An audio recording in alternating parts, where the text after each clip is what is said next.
Hoje com o pastor Joseph Prince. Se eu perder as chaves do carro ou algo assim, e eu entro numa sala escura e eu sei que as minhas chaves estão ali, a primeira coisa que eu vou fazer, certo? Eu não preciso de uma lanterna para ficar procurando as chaves do carro. Eu vou acender a luz daquela sala. Todas as luzes. Porque naquela luz, eu vejo a luz. Posso ouvir um amém? Então, o que fazer? Talvez seja um pequeno problema que você tem agora, que está incomodando, e eu preciso de solução, não me preocupo e coloco de lado, mas passo tempo com a palavra. Amém. Eu vejo Jesus na palavra, e depois, na sua luz, eu vejo a luz. Sabe, eu tenho certeza que cada um de nós tem uma biblioteca, seja um cantinho do quarto em algum lugar, mas abro mão de todos os livros se eu estiver na experiência do caminho de Emaús.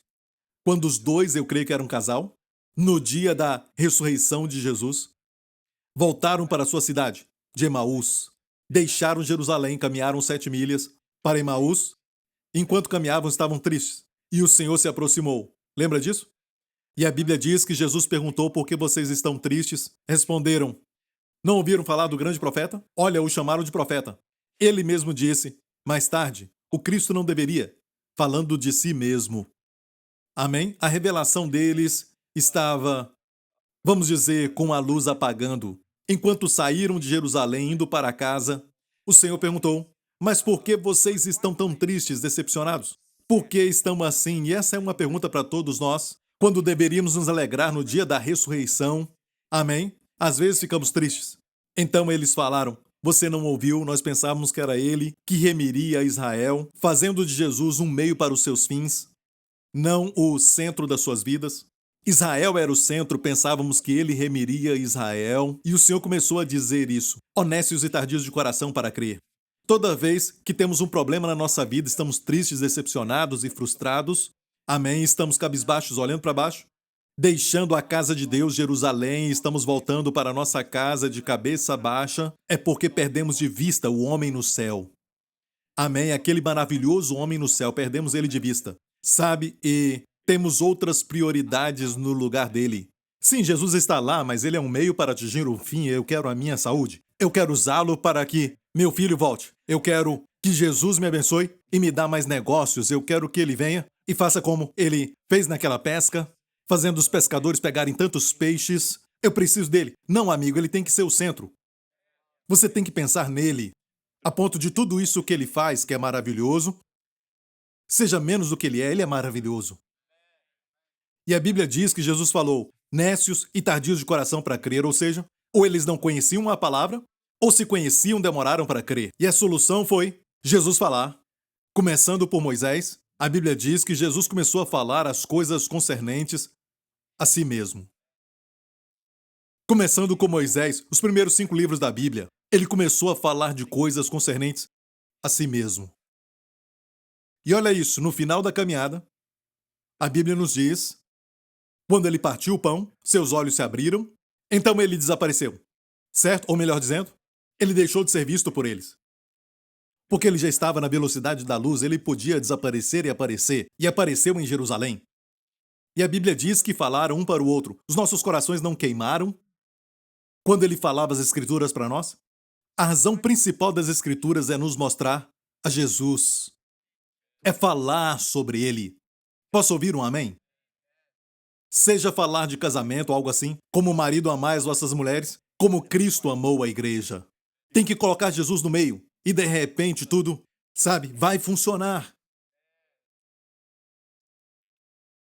Precisamos da palavra para encontrar Jesus.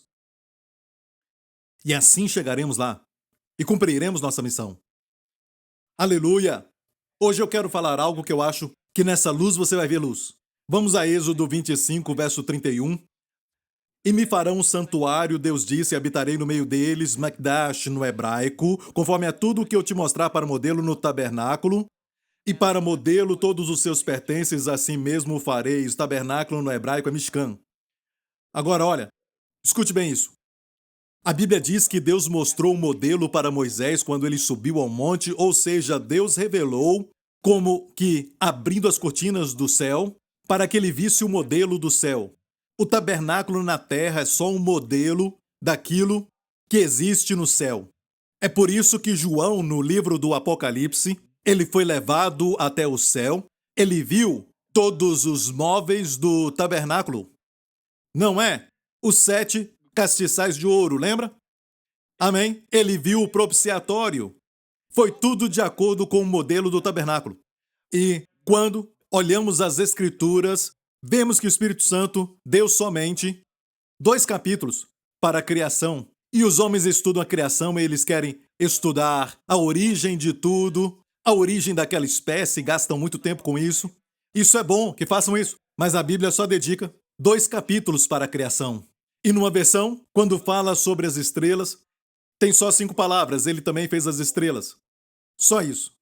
E tem trilhões e trilhões de estrelas e algumas ainda não foram nem descobertas. Ele também fez as estrelas, mas se preocupa com você. E não somente isso, mas o Espírito Santo dedicou 50 capítulos em Gênesis e Êxodo e Levítico e em Números sobre redenção, sobre o tabernáculo, fala sobre o sangue no propiciatório, o altar de bronze, que também é o altar do sacrifício. Tudo fala de Jesus e sobre a redenção. E eu me alegro de poder estudar essas coisas. Como cientistas estudam a criação, nós estudamos a redenção. E eu acho que merece o nosso tempo. Mesmo sendo jovens, estamos no caminho certo, você não acha? Amém? Por isso estudamos isso. E hoje vamos estudar um aspecto do tabernáculo que eu acho que ajuda a ver a luz.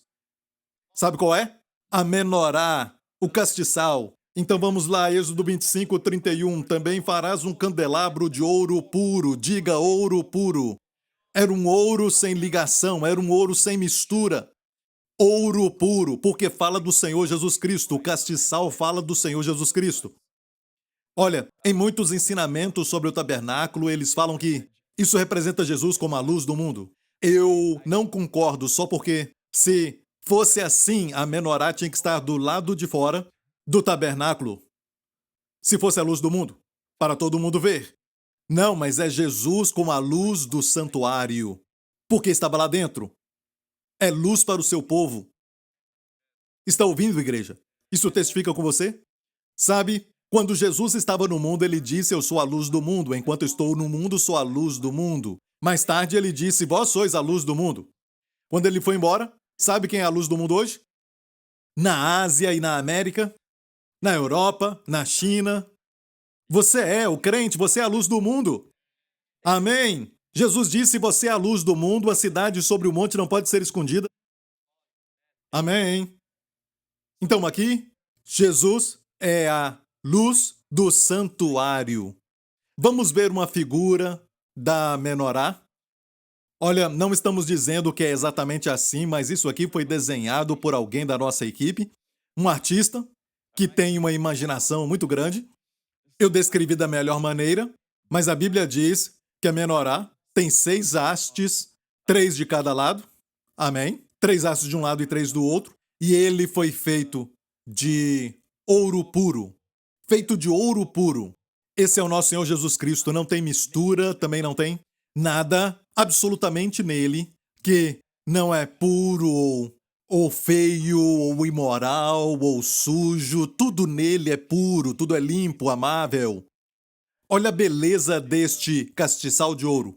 Você viu que ele tem um equilíbrio perfeito. A beleza tem a ver com simetria quando olhamos para alguém, não é? Se o olho está caído para este lado e o outro está caído para o outro, pode ser bonito. Se está tudo simétrico, é bonito. Amém? Beleza tem a ver com simetria. Não é? Se é gordo aqui, magro aqui, não é legal. Certo? Mas se aqui é gordo e ali também é bom. Passa a ser simétrico, amém? Equilíbrio. No Senhor Jesus Cristo tem tudo isto. Ele é maravilhoso, ele é lindo, mas também tem equilíbrio. Amém? É o ouro puro, não é como se tivesse 4 hastes de um lado e 2 do outro. Ou se tivesse uma haste deste lado e 5 do outro lado. Existe equilíbrio. E tudo nele é equilíbrio. Quando ele ressuscitou, a filha de Jairo dos mortos, os pais ficaram tão alegres. Só Jesus podia dizer: dá para ela algo de comer. Porque ele, que é o Senhor que enche os céus, e até naquele tempo, quando ele estava na casa de Jairo, a palavra falada por João foi que Ele era o filho do homem que está no seio do Pai. Não que estava. Isso é verdade. Mas quem está? Ele está sempre nos seios do Pai. Amém? Assim como nós precisamos estar nos seios de Jesus hoje, conscientes do seu amor por nós. Amém? Posso ouvir um amém? E também nós sabemos que isso foi feito de um talento de ouro. Um talento era uma medida de pesos na Bíblia. Fala de 4 ou 5 talentos, que é muito pesado. 4 ou 5, mas um talento também é pesado. Feito com martelo.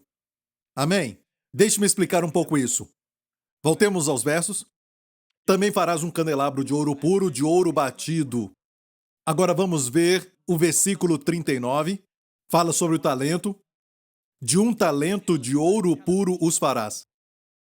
Atenta, pois, que o faças conforme ao seu modelo que te foi mostrado no monte. Quer dizer que ele viu o céu.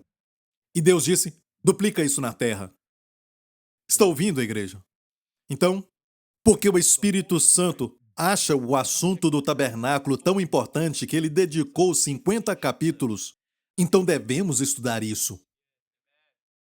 É algo importante. Amém? Então, olha os versos anteriores. Perceba que diz que o candelabro era de ouro batido. Em outra versão, com martelo.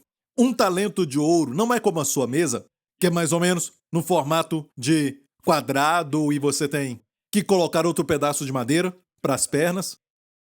Certo? Não foi assim. Isso foi batido de uma peça de ouro. Como a estátua de Davi que Michelangelo fez. Você já viu? Foi feita de um pedaço de mármore. Amém, ele esculpiu. Mas isso aqui foi ainda melhor. De um talento de ouro, Bezaliel, a quem Deus encheu com o espírito de sabedoria, bateu para fazer de um talento aquele lindo castiçal de ouro. Ouro puro. Foi batido. Por que isso? Porque o Senhor quer que saibamos. O Espírito Santo quer que conhecemos esse Jesus. Para que a igreja nascesse. Amém. Ele foi batido.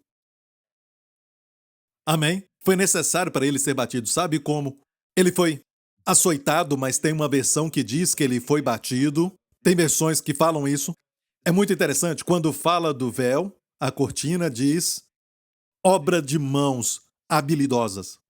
Quando fala da estola sacerdotal, diz obra costurada. Era um trabalho manual. O Espírito Santo escolhe essas palavras. Temos que entender isso. Quando se fala do castiçal, diz que foi de obra batida. Ele foi batido por nós. Isaías 52 diz, quando fala da cruz, olha o filme A Paixão de Cristo. Ainda dá para ver a face do ator. Mas a Bíblia fala em Isaías 52, olha isso. O seu parecer estava tão desfigurado mais do que qualquer outro. E a sua figura, mais do que a dos outros filhos dos homens.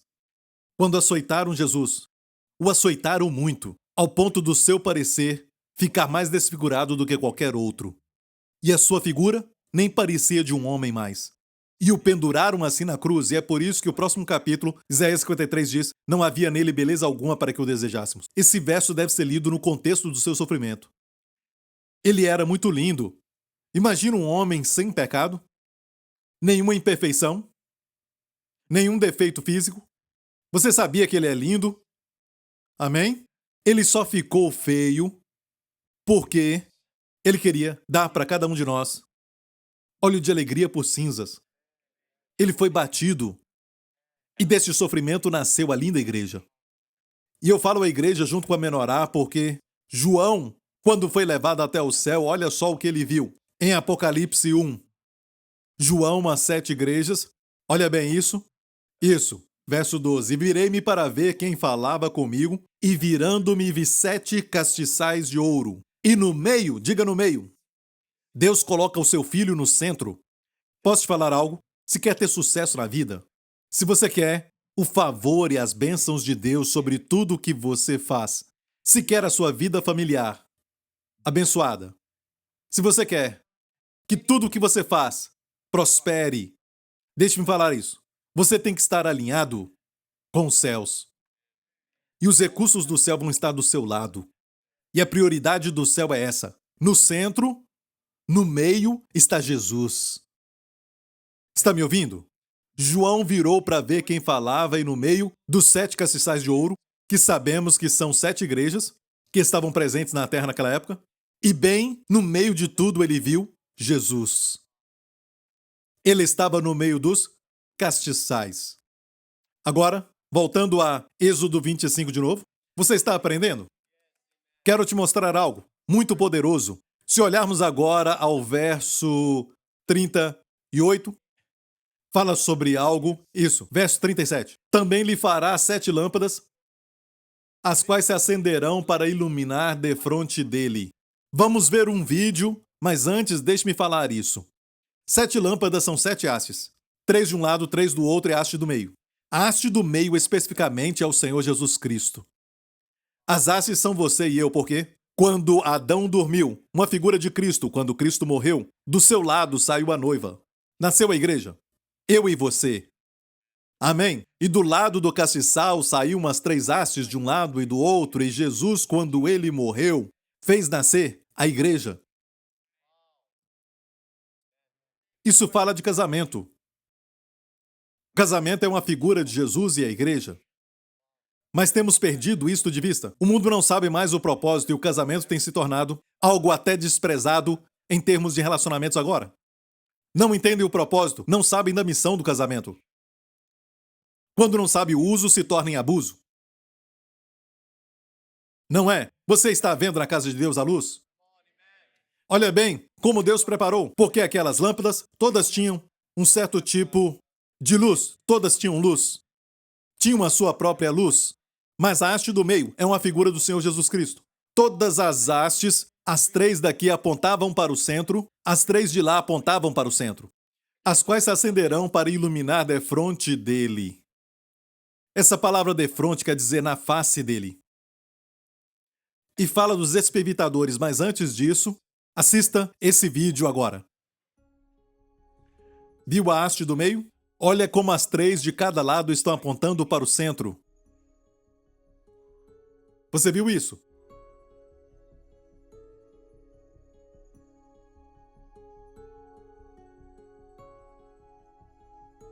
Na sua luz.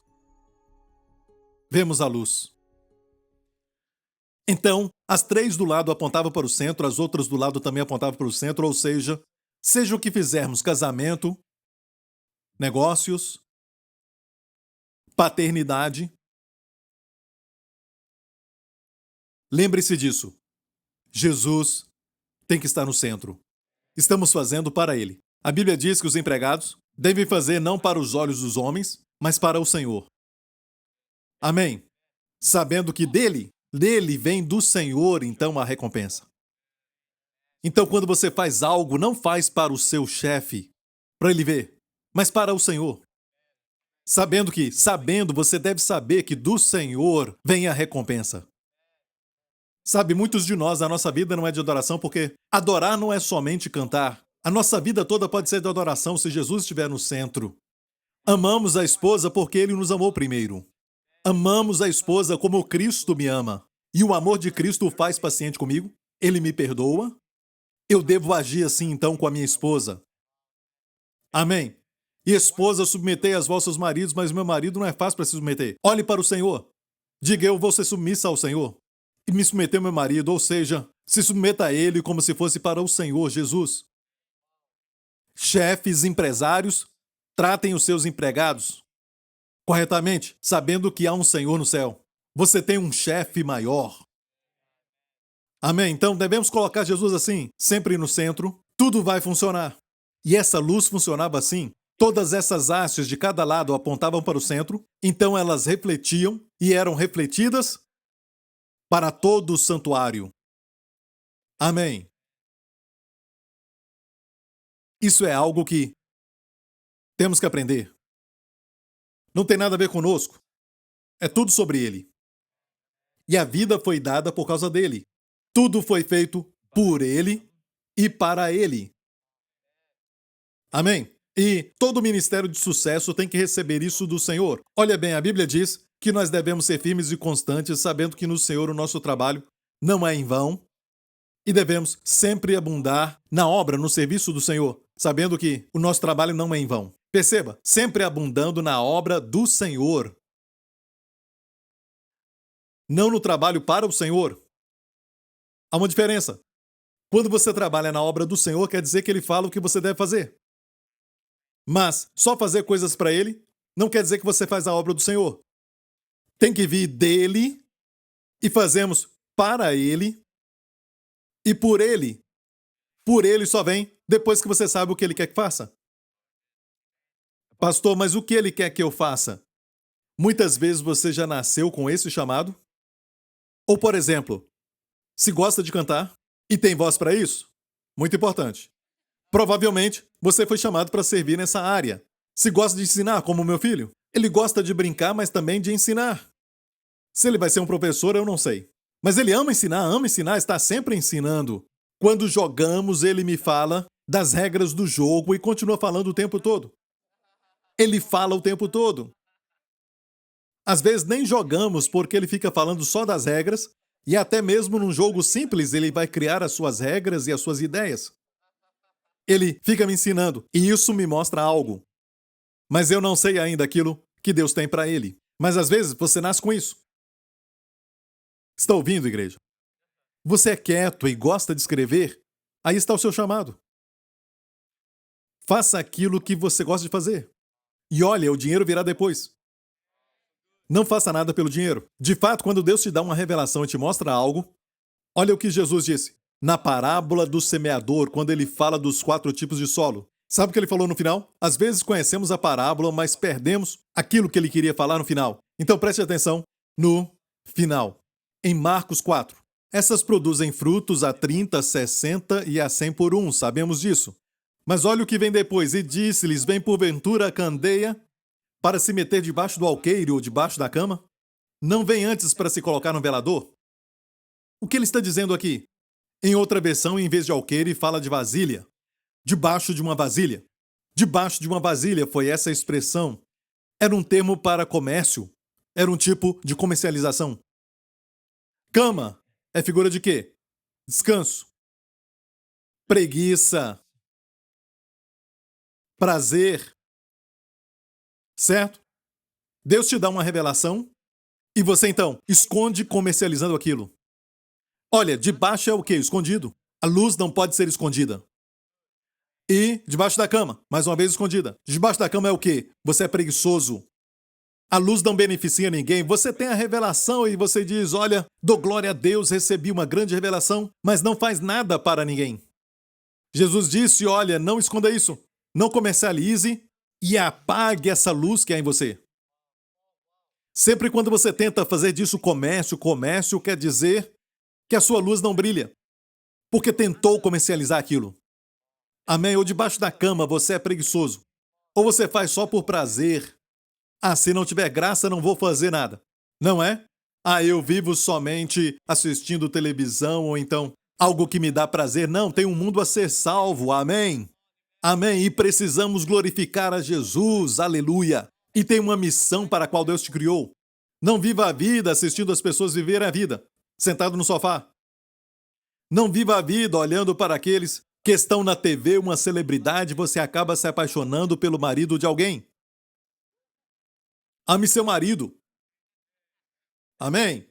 É difícil amar o meu marido. Veja Jesus e ame seu marido. E o amor então vai chegar. Faça primeiro isso. E o amor vai ser restaurado. Amém. Ok, pastor, glória a Deus. Alguém aqui, glória a Deus. Pregue, pastor Prince, aleluia. Ok, vamos voltar a menorar. Você está aprendendo? Isso te ajuda? Então, as 7 hastes. Tudo perfeito, lindo. É um móvel que eu acho que é dos mais lindos, além da Arca da Aliança. E equilíbrio perfeito. Tudo no Senhor é sobre equilíbrio. Até os sacerdotes tinham romeiras no seu cinto, romeiras na sua roupa. Então não era só sino fazendo aquele barulho todo, mas tinha algo que também equilibrava aquilo. Algo para misturar com o sino e fazer uma melodia. E eram as romeiras. Sino, romã, sino, romã. Como o Senhor Jesus, quando ele era firme, forte, ele não era grosso, não era bruto. não feria ninguém. Amém? Quando ele era bom, não era serviçal, não era como um escravo, as pessoas podiam pisar nele. Quando Jesus era humilde, ninguém nem pensava em tirar vantagem dele. Até Pedro dizia, não, Senhor. Então, olha bem, Jesus, uma figura de beleza e também equilíbrio. Alguns são tão bons, são bonzinhos, são tão bacanas, legais, e as pessoas pisam neles. E alguns são tão duros e dizem, não, ninguém vai pisar em mim, sabe? Não seja como o cavalo e nem como o jumento. A Bíblia diz, isso está na Bíblia, sabia? Tem equilíbrio.